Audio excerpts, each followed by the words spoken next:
séance du conseil municipal pour cette année 2016 comme circonstance exceptionnelle. Alors forcément, avant de commencer cette séance, nous allons procéder à l'appel. Alors, M. Griner-Pierre présent. M. Bounounamor, absent excusé, donne pouvoir à M. Griner. Mademoiselle Denis Jessica, absente excusée, donne pouvoir à Mme Marie-Isabelle Noir. M. Bonnet Jean-Pierre. Présent. Mademoiselle Gilles Gwendoline. M. Jelinski Damien, absent excusé, donne pouvoir à M. Francesco Silvestri. Mademoiselle Coquelet Camille, absente excusée, donne pouvoir à Mme Corinne Cachmarek. M. Silvestri Francesco. Présent. Mme Loire Marie-Isabelle. Présent. M. Petch Jean-Pierre. M. Dramé Michel. Présent. Mme Ansar Lisiane. Mme Champion Nicole.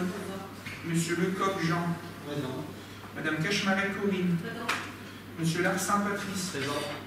Mme Lormier Christine, absente excusée, donne pouvoir à M. Régis Ducrot. Mme Deleuve Christelle, absente. M. Ducrot Régis. Mme Cluse Alexandre. Présent. Mme Legrand Delphine, absente excusée, donne pouvoir à Mme Lisiane Ansard. M. Descamps-Didier, absent. Mme Mazier Cathy, absente excusée, donne pouvoir à Mlle Alison Dubocage. Mlle Alison Dubocage. Présente. Monsieur Lasmarck. Il y a un pouvoir? Oui. Ok, très bien. Donc il faudra compléter absent excusé, Mme Lisgan. Madame Fernand Lisgan. Monsieur Gaillet Joël. Monsieur Patrick Colébaki. Présent. Madame Dubois Jacqueline, absente. Très bien. Très bien, le corps étant atteint, la séance peut démarrer. Nous proposons que M. Régis Ducrot fasse office de secrétaire de séance, s'il n'y a pas d'objection. C'est d'accord pour tout le monde, merci à vous. Le premier point à l'ordre du jour correspond à l'approbation du procès verbal du précédent conseil municipal, c'est-à-dire le conseil municipal qui a eu lieu le 30 septembre 2016. Y a-t-il des questions particulières ou remarques particulières? Non. Alors on va passer au vote. Avis contraire, abstention, approuvé à l'unanimité, je vous remercie. Le point numéro 2, c'est un classique. Il s'agit des ratifications des décisions du maire. La première, il s'agit d'une décision attributive du marché de prestations relative aux banquiers des anciens.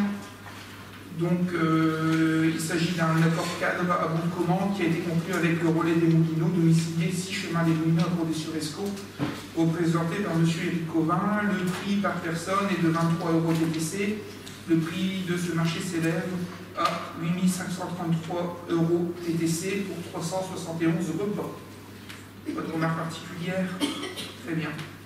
Le second point, c'est une convention avec la SEAM pour l'école musique de Quiévrochin. Il s'agit notamment de l'obtention de l'autorisation de reproduction par éprographie pour la musique imprimée, donc des partitions de musique, méthode instrumentale, paroles de chansons pour l'école de musique, qui a été passée avec la Société des éditeurs et auteurs de musique domiciliés 43 rue du Rendez-vous à Paris, afin de permettre la reproduction d'une à 10 pages format 4 d'extrait d'œuvres musicales imprimées par an et par élève. Le montant total du contrat correspond pour 106 élèves à la tranche 1, soit 436,72 € hors taxe. Pas de remarques particulières. Le contrat suivant, il s'agit exactement de la même chose avec les mêmes prestataires, mais c'est pour la chorale Mélomania, et là nous sommes dans la tranche 2, donc un coût de 347 € TTC. Pas de remarques particulières. Le point suivant, c'est un contrat pour la location de films en vue de projection publique non commerciale, notamment pour le Ciné Club. Donc un contrat qui est passé avec Collectivision, 152 rue Claude François, à Montpellier, représenté par M. Axel Jaldi, afin de permettre la location de 11 films pour les projeter lors des séances du Ciné Club pour une période d'un an à côté du 20 septembre 2016. Le montant de ce contrat s'élève à 907,50 € TTC. Pas de remarques particulières. Merci. Le point suivant, il s'agit d'une convention d'honoraires pour la procédure de référé expertise devant le tribunal administratif de Lille, marché de service juridique qui est passé avec des cabinets adéquats, notamment Maître Meignier, avocat au barreau de Douai, demeurant au 158 rue d'Arras à Douai, afin que la ville soit assistée et représentée lors des opérations d'expertise judiciaire. Les tarifs sont proposés, ils ont été négociés. Ils sont liés notamment aux contentieux liés aux travaux de réhabilitation des bâtiments désaffectés dans le collège, notamment la cantine. Donc les prix sont proposés ici, ils ont été négociés par la commune. Donc honoraires 1900 € hors taxe, assistance aux opérations d'expertise qui ont déjà eu lieu d'ailleurs, 190 € TTC de l'heure, frais de déplacement 60 centimes du kilomètre, suivi de dossier, rédaction, analyse des tirs, 190 € de l'heure. Y a-t-il des remarques particulières? Non, pas de remarques, mais simplement c'était Monsieur Boissy, qui nous a dit qu'on avait perdu. Ah non, pas du tout, il n'y a rien eu de... Simplement l'expert, le tribunal administratif, a révoqué le premier expert qui ne rendait pas ses conclusions au bout d'1 an et demi et a renommé un nouvel expert.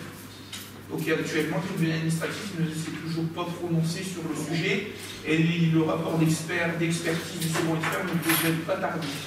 Nous avait été promis avant la fin de l'année, donc ça devrait pas tarder. Donc ça c'est depuis le lancement du 11 juillet 2014? Oui, on n'a toujours pas eu de retour puisque le premier expert a été nommé assez rapidement.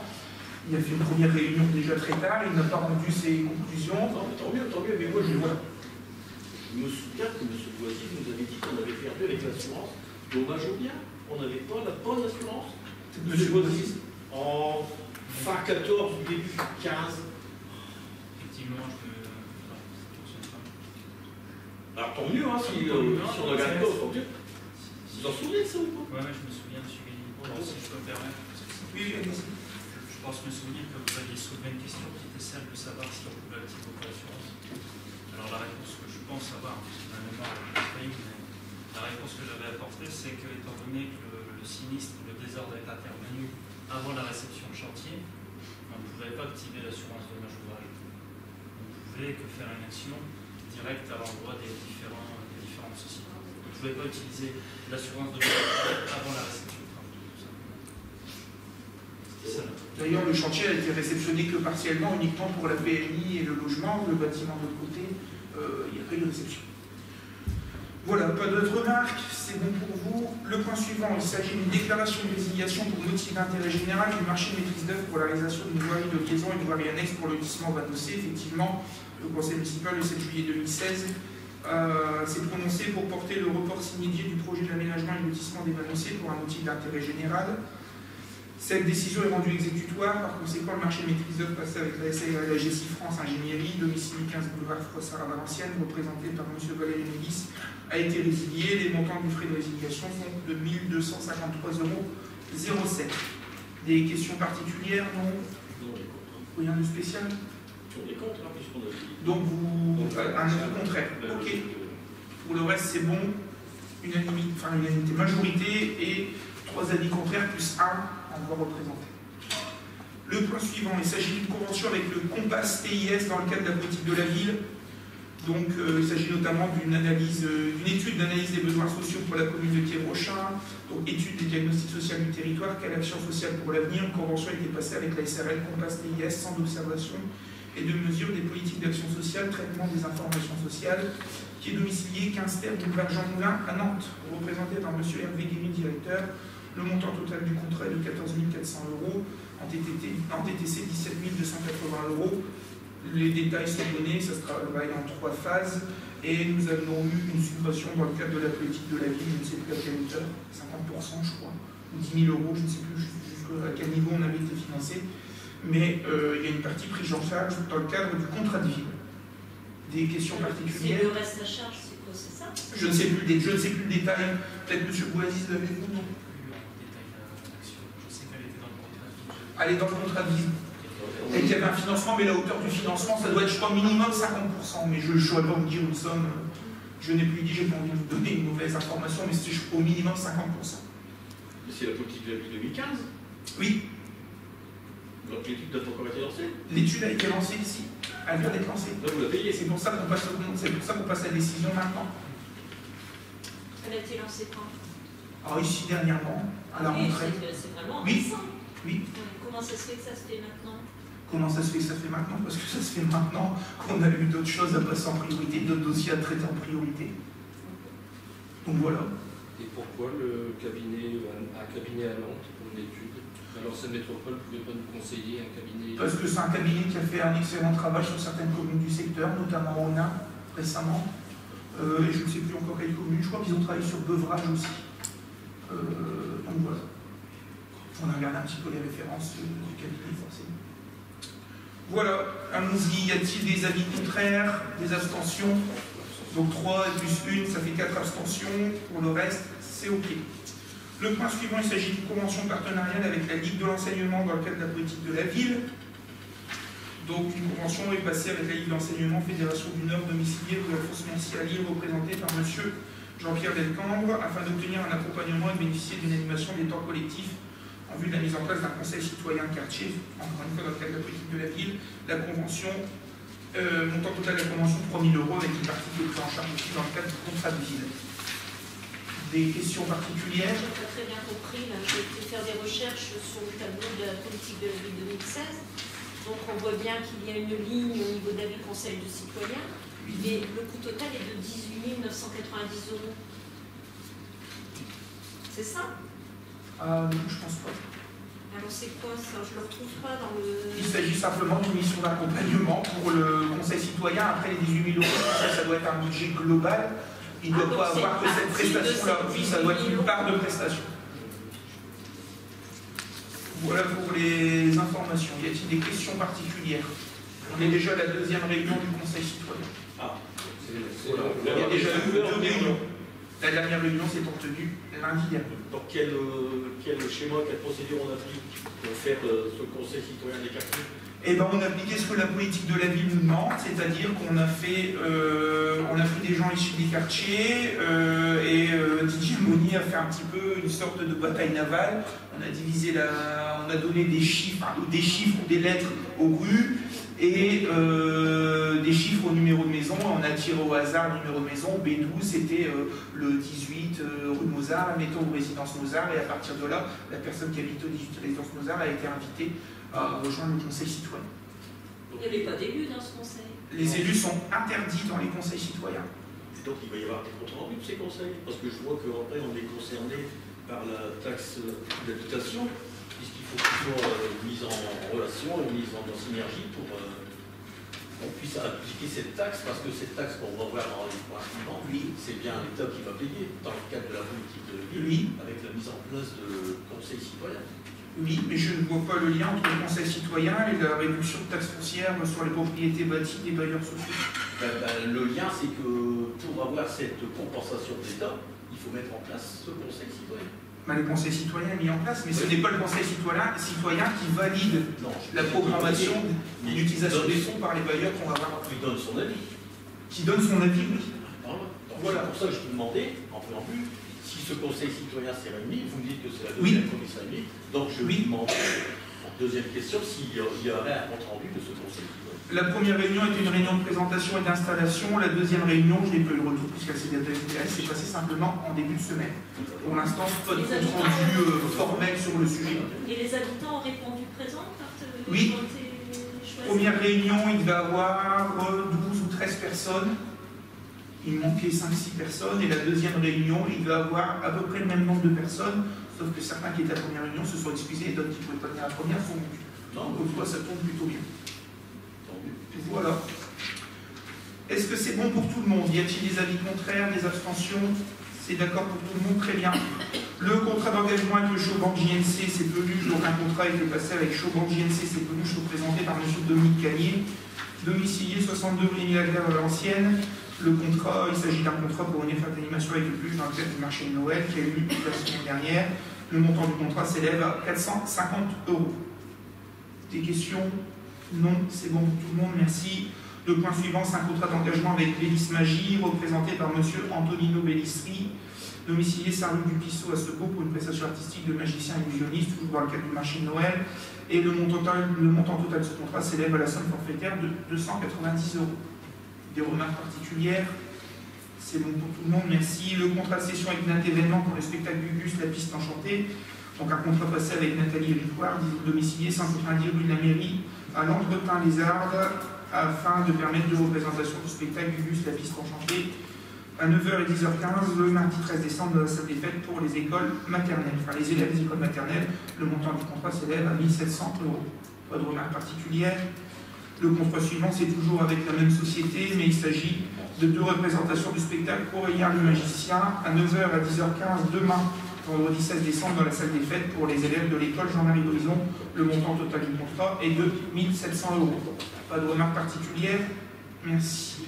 Le point suivant, il s'agit de la décision attributive du marché de fourniture du colis des anciens, un marché qui a été passé en procédure adaptée sous forme d'accord cadre monotributaire à bout de commande avec la société anonyme EJV, domiciliée 101 rue Verdun Argenteuil, représentée par M. Sébastien Lemonnier, directeur général. Vous avez le prix des colis ordinaire 20,44 €, colis végétarien 20,29 € TTC. Il y a 884 colis commandés, ce qui fait un total TTC de 18 050,06 €. Des remarques particulières? Non. Il y a eu 884 colis, combien de distribués au total? J'en ai pas oublié, on vient de terminer la distribution. Ceux qui n'ont pas été distribués sont encore chez on sait sur la photo. Il y a encore à distribuer. Il y a combien de personnes âgées sur Kévochin? Comment? Combien il y a de personnes âgées sur la commune de Kévochin? Vous me demandez des sacrés chiffres? 1036. Combien? 1036. Alors pourquoi il y a 884? Il fallait renvoyer les coupons. Pour éviter les pertes. Chaque année, on se retrouve avec 50 à 60 colis. Là, on avait tout avant. Comment? C'est 1036 de... Chaque année, 50? Ouais, 1065 ans, 1036. On dépasse le 1000. Et chaque année, on se retrouve avec 50 à 60 colis. Alors, on récupère les denrées alimentaires, elles sont en CCAS ou quoi que ce soit. Là, plus de 20 € du colis, ça représente quand même quelque chose d'assez important. Et puis, on a eu une discussion aussi avec un certain nombre de personnes qui disaient écoutez, moi, je suis pas intéressé par le colis, j'ai un banquier, j'en ai assez. Donc, on a mis en place une commande. Les gens devaient renvoyer un coupon. Est-ce qu'ils voulaient un colis végétarien, un colis ordinaire? Et à partir de là, la commande a été faite à ce niveau-là. Voilà. Après, on peut toujours imaginer que la personne âgée n'a pas compris qu'il fallait qu'elle avance un coupon. Vous voyez, c'est gênant. Prochaine fois, mais il y en a, enfin sur 1036, il y en a quand même 884 qui ont compris. Voilà, je ne voudrais pas dire les choses, mais bon, c'est comme ça. Mais voilà, c'est le fonctionnement qui se fait ailleurs, on n'a rien inventé. Voilà, y a-t-il des remarques particulières? Non, c'est bon pour tout le monde, je vous remercie. Le point suivant, il s'agit d'une convention DETR, donc une décision de M. le Préfet d'octroyer une subvention au titre de la DETR, notamment dans le cadre des travaux d'accessibilité ADAP 2016. Donc un tableau est repris à l'arrière, les travaux d'ADAP coûtent globalement 71 200 € hors taxe. Ça peut être, si c'est précisé, ça peut être précisé dans la libération, c'est en hors taxe. Hein. Les dépenses hors taxe. Une subvention DETR avait été sollicitée par la ville. Et durant l'année 2016, c'est un conseil strictement au mois d'avril ou au mois de mai, et la préfecture a décidé d'accorder la somme de 21 360 € de subvention, qui correspond à peu près à 30% des dépenses hors taxes. L'idée aujourd'hui est de prendre acte de la décision du sous-préfet d'attribuer à la ville de Kévochin cette somme au titre de la programmation de la DETR 2016 pour la réalisation de la DAP 2016 sur l'exercice 2016, de confirmer le plan de financement et d'autoriser certainement M. le maire à signer cette convention. Et ça, c'est des travaux qui ont commencé oui, 31 décembre. On est à 75% de réalisation. Vous l'avez vu, c'est notamment dans des établissements qui fonctionnent pendant le temps scolaire, donc beaucoup de travaux étaient réalisés durant les vacances de Toussaint. D'ailleurs, on a dû déménager la halte garderie temporairement pour les travaux qui se réalisent en toute sécurité et continuer le service. Et il y a un certain nombre de travaux qui seront terminés ici durant les vacances de fin d'année. Et cette subvention d'État, elle ne pouvait pas être cumulée avec une autre subvention? C'est-à-dire le FSIL. Par exemple, le FSIL. Le FSIL, on l'a sollicité sur un certain nombre d'autres. Pourquoi vous n'avez pas mis tous ces travaux de l'ADAP dans le FSIL? Puisque apparemment sur les 269 000 € que vous avez sollicités, vous avez eu 87% des projets qui ont été refusés. Parce que la dernière fois au conseil municipal, vous nous annonciez 35 000 € et quelques de... Oui. Donc on pouvait, parce que je vois qu'il y a des communes, j'ai vu, elles ont obtenu des 150 200 000 € pour leurs travaux d'ADAP. Pourquoi on n'a pas fait ça? Parce que monsieur le préfet, c'est lui qui mandate, qui dit voilà ce que je soutiens, voilà ce que je ne soutiens pas, il y a quel niveau de soutien. Non, elles n'étaient pas présentes dans le... Quand on a le tableau récapitulatif ici des projets que vous avez présentés dans le cadre du FSIL, vous n'avez pas présenté de projet concernant la réhabilitation des logements. L'accessibilité PMR. Voilà. Par contre, il y avait, je me souviens, j'étais étonnée de voir apparaître le parc dans ce programme-là, parce que je ne comprenais pas ce qu'il y faisait. Et de ce fait-là, on a perdu, il il y avait quand même 80% financé, là, ça faisait plus de 20%. Il aurait été peut-être préférable de faire une demande dans ce cadre-là, d'obtenir 80%, plutôt que d'obtenir 30% dans le cadre des DER, là, du DETR. Alors, moi, je vais vous répondre, vous me posez une question, je vous répondrai, je vous pose une question. Connaissez-vous les dossiers susceptibles d'être financés dans le cadre du VSIL? Quels sont les critères du VSIL? Quels dossiers pouvons-nous dépenser? Quels dossiers sont subventionnables? Vous avez eu les critères quand vous avez eu la lettre. Justement, donc si on a fait le choix de travailler sur ces critères-là, c'est que ces critères-là correspondaient au dossier déposé. Maintenant, c'est le préfet qui dit voilà, tel dossier je mets autant, tel dossier je mets moins.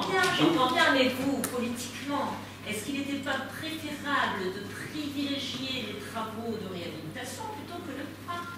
Mais pour vous, le parc a été une mesure prioritaire. Attendez, je vois bien le vous allez me dire que les travaux d'accessibilité sont pas prioritaires. S'ils le sont, ils sont obligés d'être réalisés, subventionnés ou pas. Oui. Je vous explique une chose. Dans le cadre du VSIL, il y avait 2 enveloppes. Oui, la première enveloppe correspondait aux travaux d'aménagement, de réduction de consommation d'énergie, donc isolation, nouvelles chaudières, énergie sur l'éclairage public à LED, diminution de la consommation de l'eau.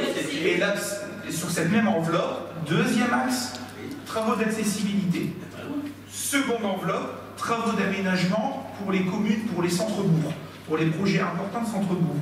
Parmi les projets importants de centre-bourg, nous avions, de souvenir, déposé un dossier, autant que notre chance, pour des travaux sur le parc de l'Aunel. La préfecture a dit non, on préfère vous financer sur d'autres travaux, de l'éclairage public à la salle de la Corderie, où le marché devrait être lancé en début d'année, des travaux d'éclairage public aux anciens combattants et une partie de la rue Jean Jaurès pour faire du passage en LED, des travaux sur encore de l'éclairage public sur le square rue Valériani. Qu'est-ce qu'on a eu encore et puis je ne sais plus, des travaux encore d'éclairage public ou de chaudière à changer. Donc on est bien dans l'enveloppe réalisée. On avait déjà sollicité la DETR là-dessus. Mettons plusieurs cordes à notre arc, allons chercher des subventions sur chaque dossier, au lieu de concentrer un maximum de subventions sur un seul dossier. Voilà la stratégie qui a été mise en place. Pour vous expliquer, j'entends bien. Vous parlez des 3 axes. Dans le deuxième axe, est-ce qu'il y avait l'accessibilité ou non? Oui, dans les travaux. Parce qu'on a voulu le mettre sur d'autres dossiers. Mais qu'est-ce qui vous dit que le sous-préfet nous aurait accordé l'argent? J'ai vu toutes les communes qui avaient fait des demandes d'investissement par rapport à ça. Elles ont été financées, monsieur le maire. Non, mais c'est vrai, il a raison. C'était des micros, on n'entend pas, il a raison. Discuter de choses que l'on comprend pas. Le public, merci. Non, mais il a raison, on ne peut pas le micro. Monsieur le maire, ce qu'on veut dire simplement, vous avez fléché comme vous avez voulu. Voilà. Bien d'accord. Mais l'accessibilité, ici, il n'y aurait pas eu de refus. Ça fait partie de 30% de l'enveloppe cible.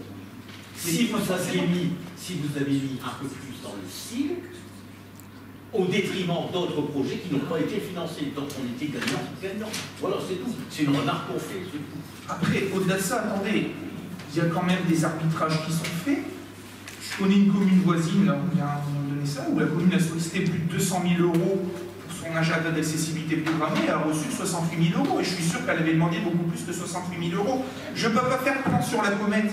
On ne l'a pas déposé sur l'accessibilité, on l'a déposé sur autre chose. D'ailleurs, les dossiers étaient dans les clous, puisqu'on a obtenu des financements. Pas forcément à notre hauteur, mais c'est pas nous qui choisissons et qui arbitrons les sommes. À un moment, il y a un préfet, il dit j'ai autant de dossiers, j'ai une enveloppe, voilà comment je répartis les sommes.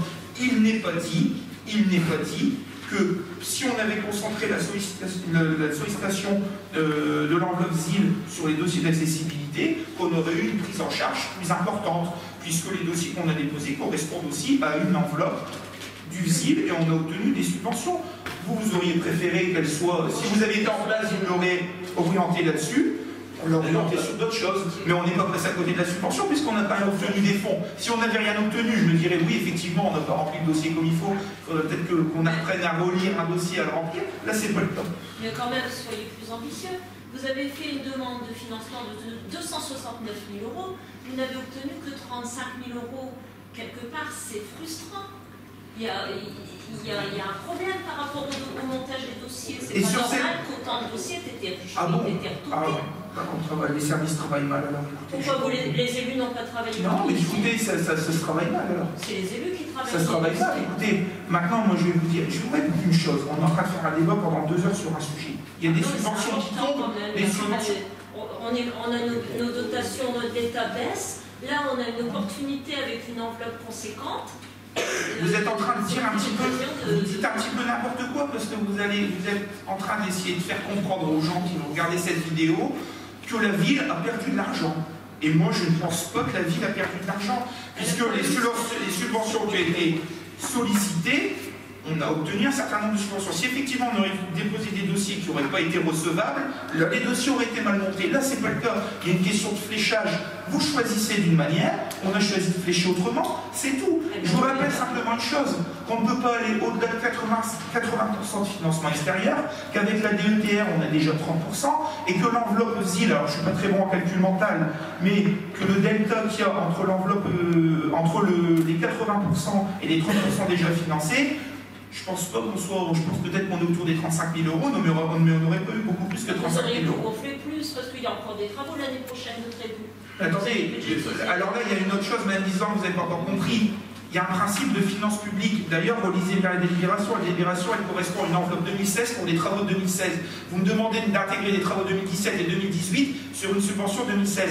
Il y a une chose que vous n'avez pas compris en finances publiques, je suis désolé, c'est le principe qu'un budget se fait sur une année civile et que les choses sont reportées. Dans quelques temps, vous verrez, au 31 décembre, le budget sera reporté et je ne vois pas pourquoi on aurait sollicité sur l'enveloppe 2016 des investissements pour 2017 ou 2018 qui auraient été d'ores et déjà refusés. Les subventions vont retomber en début d'année, il va y avoir des appels à projets. Le CIL va être renouvelé, ça a été annoncé. La DETR est un processus de subvention répétitif, il va être relancé. On va encore déposer des dossiers. Mais vous savez très bien, comme moi, parce qu'on l'a adopté ici, la DAP 2007 sera supérieure aux 71 200 euros et forcément on sollicitera des subventions plus importantes. Je suis tout à fait d'accord avec vous. Vous auriez pu le faire cette année. C'est tout ce que je C'est vous tout. dis. Monsieur Petch, peut-être, avec le micro.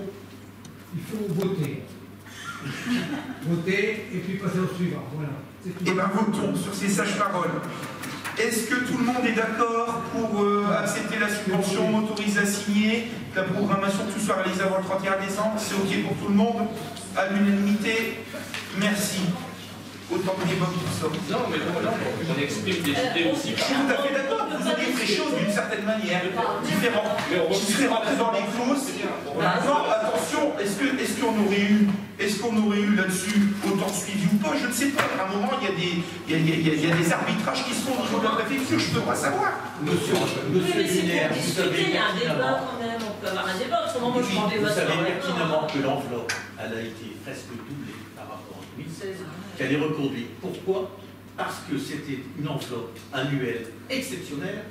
Du fait de la pauvreté de l'ensemble des dossiers, elle a été renouvelée pour une année. Donc ça veut dire qu'il faut savoir jeter et se balayer devant sa porte. Ça veut dire que pour 2017, l'enveloppe, il reste des sous, elle est abondée en conséquence.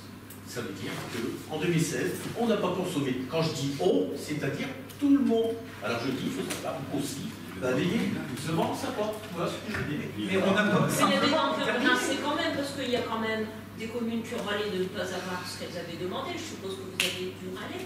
Mais il y a quand même des communes qui ont obtenu ce qu'ils demandaient. L'enveloppe, elle s'est partagée. Enfin, je sais pas, je vais aller demander leur méthode. Bon, écoutez, vous les fréquentez plus que moi, vous le savez mieux que moi. Ah oui. Et merci pour ces informations. Allez, la question est close. Voilà.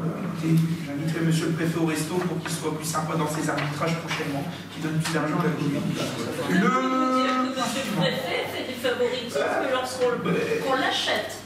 Oh, je ne l'achète pas. Attendez, j'inviterai à visiter la commune comme toute personne qui souhaite la visiter et nous aider. Oh là là, alors, quelle corruption, voilà.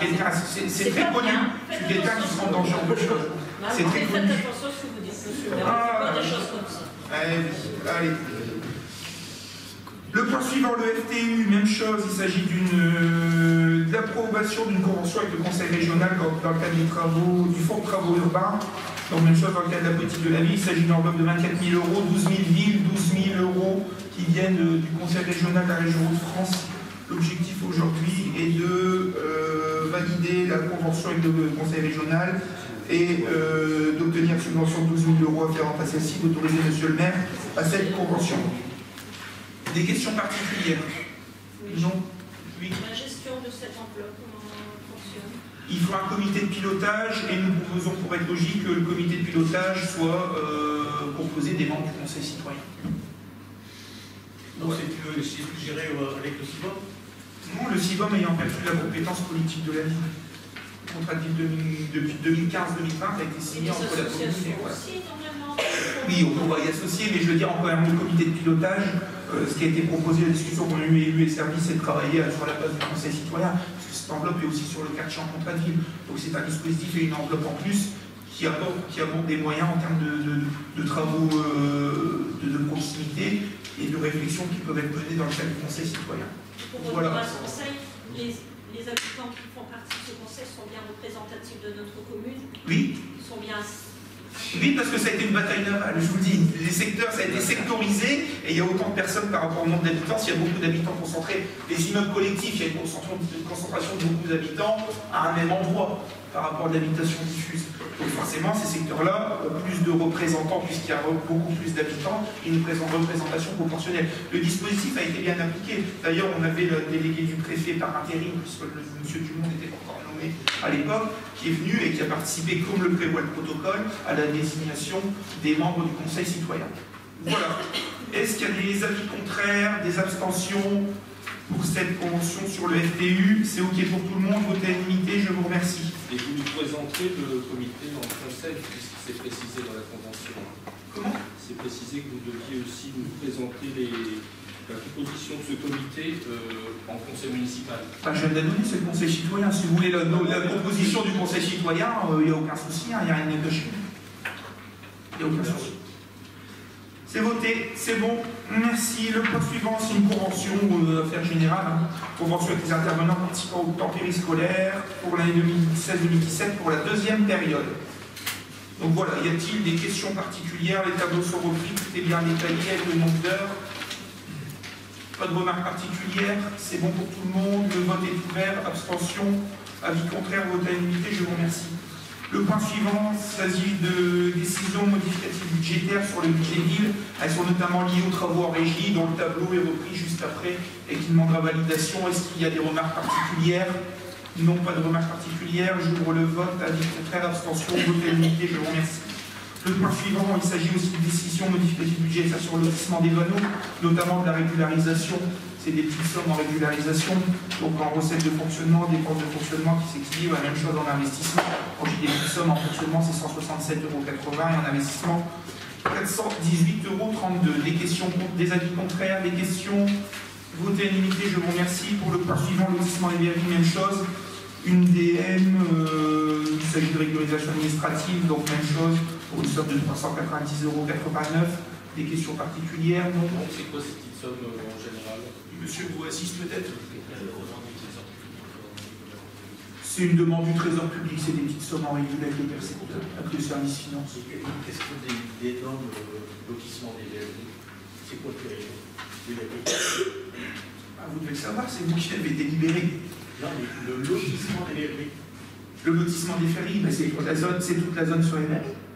C'est toute la zone sur les verries? À partir de la voirie de liaison, les zones qui sont déjà construites et les zones à construire. Voilà. Et donc le lotissement des verries. Oui, le budget annexe les verries pour le lotissement des verries. À construire, on a viabilisé l'autre côté. Comment? On a viabilisé l'autre côté. D'accord. Oui, il y a la Donc, voie. il reste à vendre les terrains. Il reste les terrains. Il trouvait un opérateur. Trouver un opérateur. Il y a des discussions d'entamer. Vous n'avez pas dit que vous alliez avoir l'aide de la gauche? On a des discussions d'entamer. Sur le sujet, je ne veux pas avancer ici, puisque quand il y a des discussions comme celle-là, effectivement. Mais il y a des discussions d'entamer sur le sujet pour effectivement avancer sur le dossier. C'est viabilisé, il faut maintenant commercialiser pour rentabiliser l'argent qui a été dépensé dessus. Voilà. Des questions particulières sur ces SFDM pour les verries? Non. Abstention, avis contraire, vote à l'unité, je vous remercie. Des subventions aux associations.